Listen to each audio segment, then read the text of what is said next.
მოდის ექიმი უშულობის სამკურნალოდ, უпростоად პაციენტი მიდის ექიმთან უშულობის სამკურნალოდ. და მეუბნება, რომ აი ამდენი წელი ორსულობა არ დგება, ყველანაირი კვლევა რაღაცა ან არ ჩავიტარე, ან არ ჩავიტანე, ასე შემდეგ. და რასაკვირველია, ექიმი მოусმენს და იწყებს მისი კვლევების ჩატარებას. ხო, ყველაფერს ვიწყებთ კვლევებით, რომ დავადგინოთ მიზეზი. და ტარდება უამრავი კვლევა.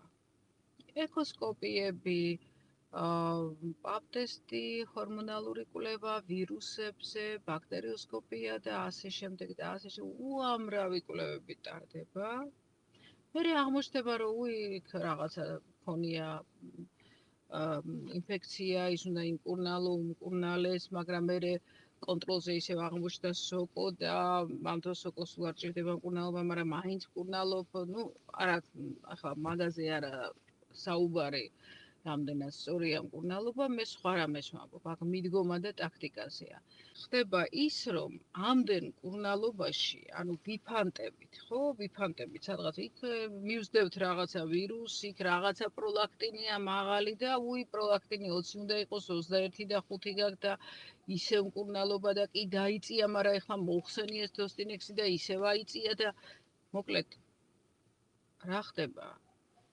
ჩვენ მკურნალობთ, ვიკვლევთ და გვავიწყდება მთავარი მიზანი რა არის? რა არის მთავარი მიზანი? პაციენტსაც ავიწყდება და ექიმსაც ავიწყდება. აი მაგაშია პრობლემა, რომ ორივეს ავიწყდება, განსაკუთრებით ექიმს ეს არ უნდა დაავიწყდეს თავისთავად.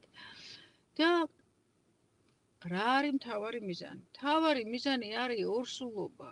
და შენ, ოდესაც იწყებდა მკურნალობა, ესე იგი გაუთავებლად მიდის მკურნალობა და ხან თავი დაიცავი ორსულობისგან, ეს არ შეიძლება, ის არ შეიძლება.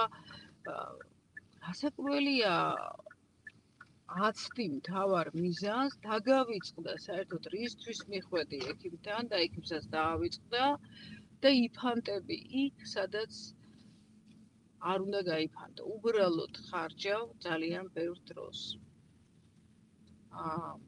ამიტომ მე როგორც ექიმის პოზიციიდან ვამბობ, ძალიან მნიშვნელოვანია, როცა ჩემთან მოდის პაციენტი, ძალიან ყურადღებით გავიგოთ, მოусმინო, რა სურს მას, რა არის მისი ძირითადი პრობლემა, რაზე უნდა ვიმუშაო და აი იქიდან გამომდინარე უნდა გამოვიდე. მაგალითად, შეიძლება აქვს რამე დაავადება, რომელიც მან იცის, რაც აქვს და ის რას ელოდება ჩემგან, თუ იცის, რაც აქვს, უკვე მკურნალობას ღებულობს ყველაფერს, მაგრამ რას ელოდება ჩემგან, რომ მე მას გამკურნავ სრულად და თქვათ ეს დაავადება არ იკურნება, ან პირიქით იცის, რომ არ იკურნება, მაგრამ უნდა რომ უბრალოდ მე ვმართო და არა თქვათ სხვა, ხო?